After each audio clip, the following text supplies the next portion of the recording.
Masih menyelesaikan masalah kitab Ruqyah Syariah yang ditulis oleh Syekh Abdullah bin Abdul Aziz Al-Idan, mengobati jasmani dan rohani menurut Al-Quran dan Sunnah, terbitan Pustaka Imam Syafi'i. Dan kita masuk ke bab yang ke-10, tanda dan indikasi Ruqyah Syariah. Kata penulis, apabila didapatkan tanda-tanda berikut atau sebagiannya, meskipun hanya satu, baik saat yang bersangkutan berada dalam kondisi tidur maupun terjaga, dalam bentuk yang tidak wajar, seperti sering terulangnya tanda-tanda tersebut atau tampak jelas pada kekuatannya, maka ini menunjukkan bahwa orang itu membutuhkan ruqyah syariah, obat-obatan medis dan psikiater. Untuk itu kami hendak mengingatkan satu perkara penting, yaitu tanda-tanda dan indikasi tersebut bukanlah bagian dari melontarkan prasangka atau dugaan semata ke dalam jiwa tentang keberadaan penyakit tertentu. Tidak sebagaimana yang disangkakan beberapa orang. Sungguh ini sama sekali tidak demikian, kata beliau. Kami membahas ini karena dua tujuan. Yang pertama, jika seseorang tidak mendapati tanda-tanda yang kami sebutkan, hendaklah ia bersyukur dan memuji Rabb-nya, karena banyak nikmat Allah yang dia berikan. D-nya besar berarti kata ganti Allah. Seperti terselamatkannya dari berbagai penyakit. Yang kedua, jika terdapat pada diri seseorang sebagian dari tanda-tanda tersebut, lalu ia ingin menjalankan proses penyembuhan, baik untuk dirinya atau untuk orang lain, hendaklah ia melakukan ruqyah syariah atau memakai tenaga seorang ahli ruqyah yang terpercaya. Jangan pernah menemui tukang sihir, dukun, juga orang-orang paranormal, sebab menemui mereka hukumnya haram, bahkan dapat sampai ke derajat kemusyrikan. Wa iyadzubillah, artinya kami berlindung kepada Allah. Meski mereka mengklaim secara dusta mempunyai cara pengobatan yang cepat dan mujarab untuk segala macam atau bentuk penyakit manusia, hendaklah kita berhati-hati dan menjauhi mereka. Tanda-tanda dan indikasi yang saya maksudkan dari terjangkit penyakit rohani antara lain. Yang pertama, ini kalau ada satu pun menurut penulis, maka butuh ruqyah syariah. Kalau tidak ada semuanya, maka itu sebuah karunia yang besar dari Allah SWT yang harus disyukuri. Yang pertama, berpaling atau menjauhkan diri dari ketaatan dan berzikir kepada Allah, khususnya sholat fardu. Males sekali untuk sholat. Ya. Kalau indikasi ini ada, bahkan sampai melalaikan keluar dari waktunya, ini berarti ada indikasi butuh ruqyah syariah. Ya, tolok ukurnya adalah masalah sholat. Atau mungkin ibadah-ibadah yang rutin dikerjakan seperti zikir pagi petang, membaca Al-Quran, hadir di majelis ilmu, semua itu bergejolak dalam jiwanya menolak. Maka berarti dia sudah ada satu indikasi harus ruqyah syariah. Yang kedua, sakit kepala yang terus-menerus tanpa disebabkan gangguan psikologis. Bukan karena memang medis, misalnya dia tabrakan, kemudian pernah operasi, ya, atau memang medis pernah mengklaim atau dokter pernah mengklaim bahwasanya dia kena penyakit ini dan penyakit itu. Ya. Kalau tidak ada dan tidak normal, terutama mendekati waktu azan, ya, atau lagi mendengarkan ayat Al-Quran, tiba-tiba pusing, maka itu berarti jelas ada indikasi adanya sihir dan butuh ruqyah syariah. Ya, karena sakit kepala ini adalah ciri yang paling khas, dasar sekali. Seringkali tidak enak, sakit kepala, bahkan sampai pada tingkat kalau sihirnya terlalu kuat, itu bertemu dengan orang beriman aja sudah pusing, ya, sudah nggak nyaman, atau mules, ingin muntah, merasa tidak nyaman, ya, merasa ingin marah, geram, karena melihat orang-orang beriman. Maka itu semua adalah jelas indikasi yang kedua. Yang ketiga, kemarahan yang amat sangat, hingga seseorang kehilangan kontrol atas diri dan lisannya. Jadi selalu apa saja marah. Apa saja marah. Ya, kadang-kadang kalau kita berpikir dengan akal sehat, ini nggak butuh marah. Nggak ada sesuatu yang salah di situ. Tapi ada orang begitu, subhanallah. Istrinya telat aja ambil minuman sudah cukup marah. Suaminya mungkin berbicara apa tersinggung, marah. Maka ini semua tidak normal, ya. Tentu orang marah, teman-teman, pada tempatnya. Kalau memang penyebabnya memang jelas, maka nggak ada masalah. Nabi SAW marah kalau terjadi pelanggaran agama. Bahkan wajah beliau memerah alaihi salatu wassalam. Tetapi ini tidak terjadi di setiap keadaan. Ada orang minum marah, makan marah, sampai mukanya walaupun dia senyum kita anggap lagi marah. Ada orang begitu. Bawaannya marah, alisnya sudah bentuk marah, semuanya bentuk marah karena terbiasa marah. Jadi walaupun dia senyum, kalau dia senyum itu sudah seperti hari raya gitu kan. Kalau dia senyum sekali karena marah terus bawahnya, ini ada masalah sihir, ada gangguan ya, syaitan.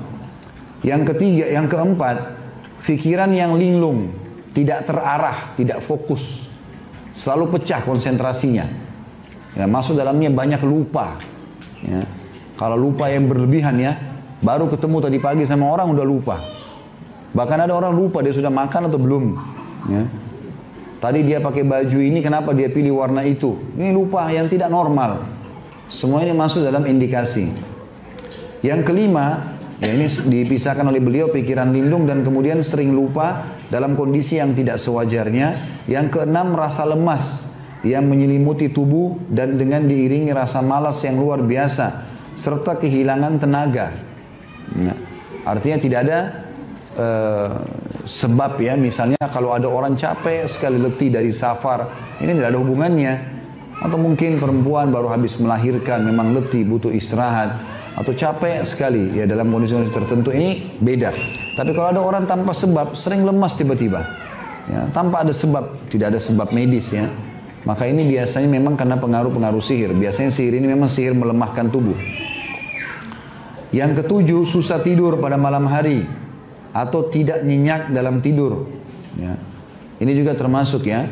Jadi susah sekali, ada di istilah-istilah medis juga dalam masalah ini ya. Tapi kalau ada orang sudah minum obat, sudah ikhtiar, bahkan dalam kondisi capek pun dia tidak bisa tidur, maka ini indikasi yang juga masuk dalamnya masalah sihir.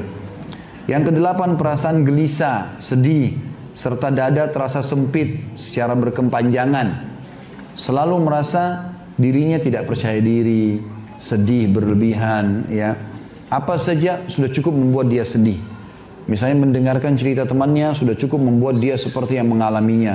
Terlalu berlebihan dalam masalah ini. Ini semua ada masalah sihir karena memang targetnya dia merusak orang yang sedang dijadikan target tadi. Yang kesembilan, kecenderungan untuk tertawa ataupun menangis tanpa sebab. Ini saya pernah hadapi sendiri, seseorang keluarga. Jadi dia juga mengakui itu. Kadang-kadang kalau dia lagi duduk, tiba-tiba dia terasa ingin tertawa sendiri. Atau tiba-tiba dia menangis ya, dengan rasa sedih. Padahal sebenarnya dia tidak ada masalah. Kalau kita ajak ngobrol, tiba-tiba dia dalam kondisi sadar ya, kalau dia tidak apa-apa.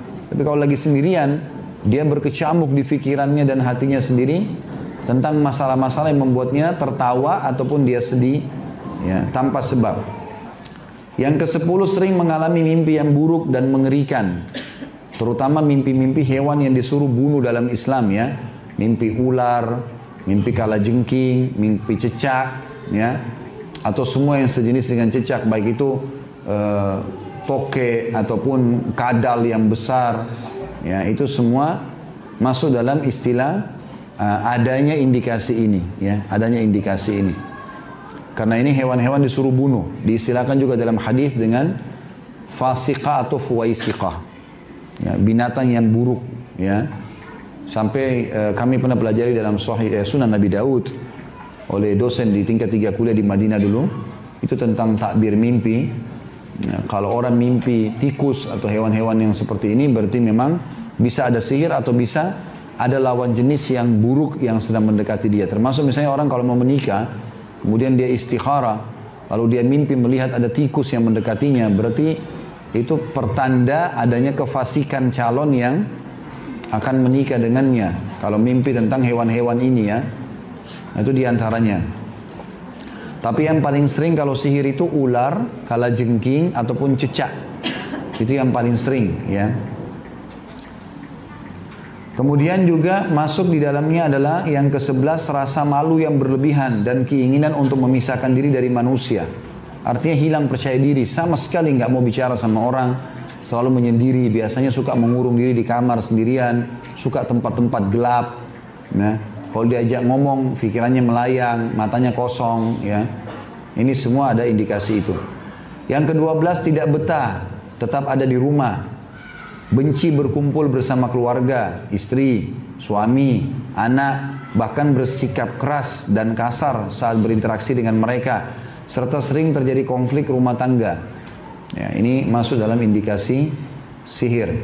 Yang ke-13, terjadi perubahan negatif dalam diri seseorang, padahal sebelumnya ia hidup dalam stabil dan kesuksesan. Tiba-tiba bangkrut tanpa sebab, ya, tiba-tiba ini, tiba-tiba itu. Yang tadinya dia normal-normal saja, nggak ada masalah. Ya, kalau ini terjadi berulang-ulang, maka itu termasuk ada indikasi sihir atau gangguan syaitan. Yang ke-14, tiap penyakit yang menyerang anggota tubuh tertentu yang tidak diobati dengan pengobatan modern atau terapi jiwa, seperti kanker, kejang, flu, alergi, dan sebagainya. Ya. Artinya kalau ada penyakit-penyakit yang secara medis tidak diketahui, berarti itu masalah sihir udah. Kalau dokter tidak tahu, oh ini saya tidak tahu ini penyakitnya apa, ya tidak bisa dideteksi dengan alat ya medis sekarang, berarti sudah jelas dia larinya ke masalah penyakit ya, kejiwaan ataupun gangguan syaitan ini. Ini kurang lebih ada 14 indikasi ya. Kalau saya tambahkan ada 2 lagi, orang sering ketindihan ya. Ini juga masuk, seringnya ketindihan ini berarti ada gangguan. Baik itu gangguan sihir yang diserangkan ke kita, atau dasarnya rumah yang sedang kita tinggali ada gangguan syaitannya. Ya. Kalau keseringan ya, misalnya bapak ibu tidur di sofa di rumah, pasti ketindihan kalau tidur di situ. Atau setiap waktu tertentu kayak malam Jumat, hari Jumat, sering diranjang pun ketindihan. Gitu ya. Nah, kalau ini juga termasuk ada, tapi biasanya lebih cenderung kepada gangguan pada rumah. Ya, makanya butuh dibacakan Al-Baqarah rumah itu. Ya, sehingga hilang gangguan-gangguan syaitan itu. Dan Al-Baqarah dibaca sampai berulang-ulang kali ya. Sampai terasa memang hilang gangguan itu. Ya. Juga masuk yang ke-16 adalah cenderungnya seseorang dengan maksiat kepada Allah Subhanahu wa taala, tapi kecenderungan yang melampaui batas. Nanti misalnya dia sudah berumah tangga, tapi cenderung untuk zina itu besar sekali. Ya. Walaupun dia sudah punya pasangan. Jadi selalu saja kalau di waktu dia sendiri larinya kepada kemaksiatan, selalu mau nonton yang tidak benar, ya selalu mau dengar yang tidak benar, gitu kan? Nah, kayak ini tidak normal. Ada mungkin orang terjerumus dalam dosa sesekali, tapi orang kalau menjadikannya sebagai jadwal rutin, ini jelas was-was syaitan.